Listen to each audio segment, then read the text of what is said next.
জুমার দিন শুরু হয়ে গেছে বৃহস্পতিবার সন্ধ্যা থেকে, আর জুমার দিন যখন শুরু হয়ে যায় এই পুরো 24 ঘন্টা বৃহস্পতিবার সন্ধ্যা থেকে নিয়ে বৃহস্পতিবার দিবাগত সারা রাত এবং শুক্রবার সকাল থেকে নিয়ে শুক্রবার সন্ধ্যা পর্যন্ত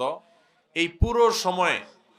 আমাদেরকে প্রিয় নবী সাল্লাল্লাহু আলাইহি সাল্লাম একটা বিশেষ আমলের নির্দেশ দিয়েছেন, আর সেটি হলো দুরুদের আমল। নবী করিম সাল্লাল্লাহু আলাইহি সাল্লাম পরিষ্কার ভাষায় বলেছেন, আকসিরু আলাইয়া মিনাস সালাতি মিন ইয়াউমিল জুমআতি ওয়া লাইলাতিল জুমআহ ফা ইন্না সালাতাকুম মা'রুদাতুন আলাই। তোমরা জুমার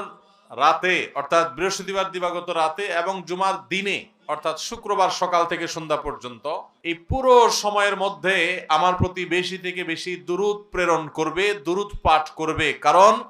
তোমরা যে দুরূদগুলো পাঠ করো সেই দুরূদগুলো আমার কাছে আল্লাহর ফেরেশতারা উপস্থাপন করেন কে কোথা থেকে কোন সময় কতবার কিভাবে দুরূদ পাঠ করেছে।